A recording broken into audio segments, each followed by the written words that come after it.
Hello বন্ধুরা, আশা করি তোমরা সবাই ভালো আছো, সুস্থ আছো। এখন আরেকটা নতুন ভিডিও নিয়ে চলে এসেছি। এই ভিডিওতে কথা বলবো এসআরকের নেক্সট মুভি কিং, সেটা কবে রিলিজ হচ্ছে এবং তার চেয়ে বড় কথা এই যে কিং কোন মুভির সাথে ক্ল্যাশ হচ্ছে সেটা নিয়ে এখন এই ভিডিওতে কথা বলবো। আমরা সবাই জানি 2023-এ এসআরকে তিনটে ব্লকবাস্টার মুভি এসেছিলো। পাঠান, জওয়ান, বক্স অফিসে তো রেকর্ডের পর রেকর্ড করেছে এবং ডিসেম্বরে এসেছিলো ডাঙ্কি। সালারের সাথে ক্ল্যাশ করা সত্ত্বেও, একটা গুরুত্বপূর্ণ টপিক নিয়ে সিনেমা করা সত্ত্বেও সে 500 কোটির কাছাকাছি অল ওভার ওয়ার্ল্ড থেকে বিজনেস করে বেরিয়ে গেছে। দেখো, সালার একটা মাস কমার্শিয়াল মুভি ছিল, তার সামনে একটা গুরুত্বপূর্ণ টপিক নিয়ে যে মুভিটা এসেছিলো ডাঙ্কি, তার সত্ত্বেও যে ভালো বিজনেস করেছে সেটা অ্যাপ্রিসিয়েট করা দরকার। কিন্তু 2024 শেষ হতে চললো, কোনো মুভি নেই।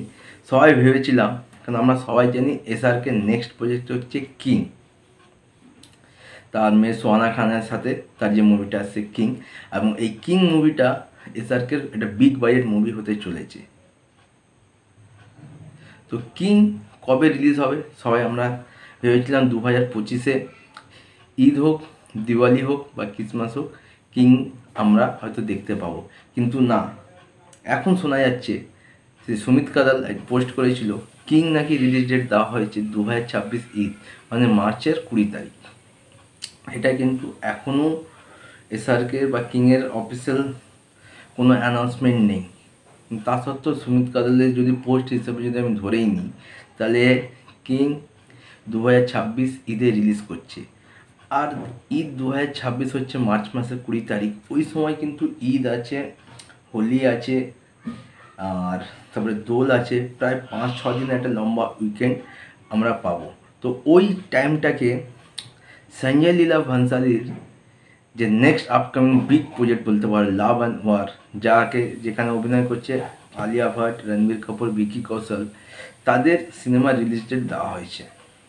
প্রথমে শোনা যাচ্ছিল ওই লাভ অ্যান্ড ওয়ার, যে সঞ্জয় লীলা ভান্সালীর যে নেক্সট আপকামিং মুভি, সেটা হয়তো ঈদ ক্রিসমাস 2025-এ আসতে পারে। কিন্তু তারা সেই ডেটটা ক্যান্সেল করে, ওটা কোনো অফিসিয়ালি ডেট ছিল না, শোনা যাচ্ছিল হয়তো ক্রিসমাস 2025-এ আসতে পারে, কিন্তু সেটা পোস্টপন্ড হয়ে 2026 ঈদে চলে গেছে, মানে মার্চের 20 তারিখ। এবার যদি এরকম হয় যে কিং আর যদি লাভ অ্যান্ড ওয়ার যদি ক্ল্যাশ হয়, তাহলে প্রথমবারের জন্য কিন্তু SRK versus Ranbir Kapoor clash হবে না। এর আগেও কিন্তু SRK versus Ranbir Kapoor clash হয়ে গেছে। আর যখনই SRK versus Sanjay Leela Bhansali clash হয়েছে, তখনই কিন্তু এসআরকে বাজি মেরে বেরিয়ে গেছে। যদি কথায় আসি, প্রথম ক্ল্যাশ হয়েছিল 2007 সাল, যেখানে এসআরকে ওম শান্তি ওম এসেছিল, আর সঞ্জয় লীলা ভান্সালীর প্রোডাকশন থেকে এসেছিল সাবরিয়া, যেটা রণবীর কাপুরের ডেবিউ মুভি ছিল। তো সেখানে ওম শান্তি ওম 2007 সালে বক্স অফিসে কীরকম ব্লাস্ট করেছিল আমরা সবাই জানি। তারপরে আবার 2015 সালে মুখোমুখি হয়েছিল এসআরকে এবং সঞ্জয় লীলা ভান্সালী। এসআরকের এসেছিল দিলওয়ালে, রোহিত শেট্টির পরিচালনায়, আর 2015 সঞ্জয় লীলা ভান্সালী প্রোডাকশন হাউস থেকে এসেছিল বাজিরাও মাস্তানি। দুটো মুভি বেশ ভালো বক্স অফিসে বিজনেস করেছিল এবং দুটো মুভি সুপারহিট হয়েছিল। যদি এক কথায় বলি, দিলওয়ালে থেকে বাজিরাও মাস্তানি কিছুটা হলেও এগিয়েছিল। কিন্তু এখন মাস কমার্শিয়াল অবতারে বা এরাতে এসআরকে যেভাবে কামব্যাক করেছে, মানে সেটা আমরা পাঠান বলি, জওয়ান বলি, তারপর তাকে যে কিং অ্যাজ এ ডন লুকে আমরা দেখতে পাবো। আর রিসেন্ট যদি আমরা আইফা অ্যাওয়ার্ডে দেখি, সেখানে আমরা এসআরকে ছোটো ছোটো হেয়ার কাটে দেখতে পেয়েছি, যেখানে সে এসেছিলো অভিষেক ব্যানার্জিকে একটা অ্যাওয়ার্ড দিয়েছে, মানে এসআরকে হাত থেকে অভিষেক ব্যানার্জি একটা অ্যাওয়ার্ড পেয়েছে। সেখানে অভিষেক ব্যানার্জি অ্যাক্টিং নিয়ে তাকে খুব প্রশংসিত করেছে এসআরকে, এবং সেই লুকটা বলা যাচ্ছে নাকি কিংয়ের একটা লুক হতে পারে। তো অ্যাজ এ ডন হিসাবে যদি এসআরকে আমরা ডন এবং ডন 2-তে দেখেছি, সাংঘাতিক লাগে।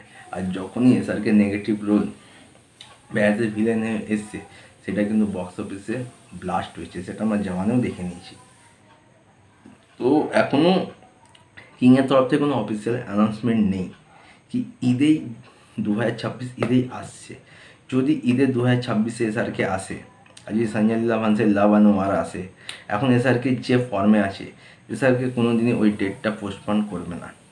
হয় সঞ্জয় লীলা ভানসালি লাভ অ্যান্ড ওয়ারকে ক্লাসে যেতে হবে, আর নাহলে লাভ অ্যান্ড ওয়ারকে হয়তো ডেট পোস্টপোন করে পেছনে যেতে হবে। কেন যখনই দুটো বড় মুভি ক্লাস হয় না, আলটিমেট ক্ষতি কিন্তু দুটো প্রোডাকশন হাউসের হয়।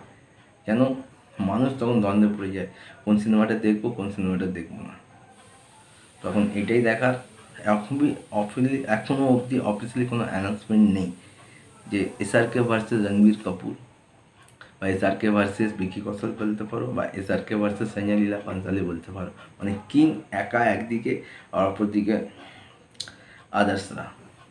তো তোমরা কতটা এক্সাইটেড এই ক্লাস দেখার জন্য? তোমাদের কি মনে হচ্ছে, কিংয়ের সাথে লাভ অ্যান্ড ওয়ার ক্লাস হওয়া উচিত, না এই ক্লাসটা এড়িয়ে যাওয়া উচিত? আমাকে কমেন্ট করে জানাতে পারো। যদি ভিডিওগুলো ভালো লাগে লাইক করে দাও, কমেন্ট করে দাও, শেয়ার করে দাও। দেখা হচ্ছে একটা নতুন ভিডিওর সাথে।